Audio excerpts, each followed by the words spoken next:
The year is 525 BC. The Persian Empire is at its height. Cambyses II, son of Cyrus the Great, rules a land stretching from the Aegean Sea to the Indus River, but his eyes turn to Egypt. The pharaoh has insulted him, mocked his offer of peace, and so Cambyses marches south, conquering the Nile like a tide of fire. But one enemy remains, the Oracle of Amun. Deep in the Siwa oasis, the oracle holds great power. It's said to speak the will of the gods. Cambyses considers it a threat to his rule, so he sends an army, not just scouts, but 50,000 men.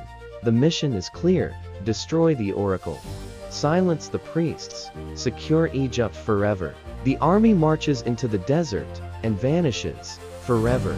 No survivors, no messengers, no bones. For centuries, historians would argue, was it myth, or the greatest lost army in human history?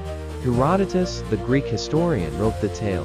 He said the army was swallowed by a sandstorm, a storm so sudden, so vast, it buried the soldiers alive. A wall of sand that erased 50,000 men. It sounds impossible, until you visit the desert, and see what it can do. The western desert of Egypt is not empty. It is alive. Rolling dunes, the size of mountains. Sand that moves with sound. And in some places, a silence that feels wrong. Modern expeditions into this area, the Great Sand Sea, have reported strange things. Shifting ground, compass failures, sudden fog, and static. Some researchers believe there's more than just sand buried here. Some say it hides something else. For centuries, explorers tried to find the lost Persian army.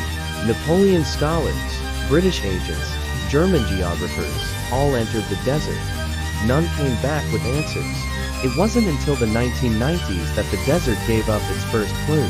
Two Italian archaeologists, Alfredo and Angelo Castiglioni, were following ancient caravan trails west of the Dakhla oasis, when they found something strange: arrowheads, ancient tools, a half-buried dagger, and then bones, scattered, burned. Not all together, but as if they were fleeing. And nearby, shattered amphorae, used to carry water, horse remains, bronze fittings, all dated to the 6th century BC. The right place, the right time. Could it be? They brought their findings to the Egyptian authorities, but the case was quietly closed. No official excavation followed. Just silence. But what if the army didn't die from sand? What if they were ambushed, or worse, betrayed? Some scholars now believe the army may have never reached Siwa, that they were deliberately sent to their deaths by Cambyses himself. A punishment, a purge, or even a ritual. That's where this story starts to twist. The Oracle of Amun wasn't just a religious site, it was ancient long before the Persians came. It was a sacred place, connected to the gods of creation, judgment, and the afterlife. In the desert around it, some tribes still refuse to cross it. They speak of guardians, invisible forces that watch the dunes, of cursed wind, and of voices in the sand. One thing is clear, the army vanished. But the story did not. It lives on, not just in myth, but in whispers, and recent discoveries only deepen the mystery. If 50,000 men really vanished, why did Cambyses never investigate? Why are there no Persian records of the defeat? Not a letter, not a single name. It's as if the army was erased from memory. But erasing history is nothing new. Throughout time, kings and empires have buried what they couldn't explain, burned scrolls, closed tombs, changed the story. Some now suggest the army may have uncovered something they weren't supposed to, that their mission wasn't to destroy the oracle, but to retrieve something, or protect it. The Oracle of Amun was said to possess a crystal stone, a divine relic, a voice of the gods. Ancient texts describe it as a device that could reveal truth, or judge kings. What if the army reached it, and never left because it didn't let them? Others believe the desert isn't just geography, it's a barrier, a place built to bury power, the same way pyramids were aligned with stars.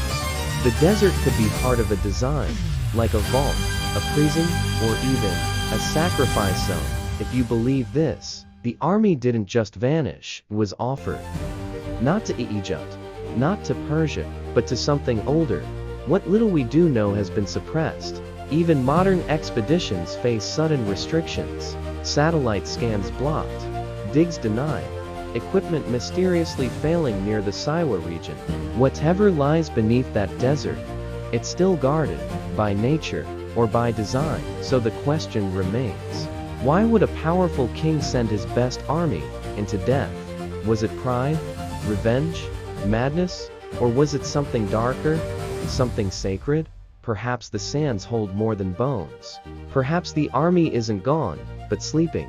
This is Dark Truths and Bright Minds. History says they disappeared, but the desert remembers, and it is still waiting to be disturbed.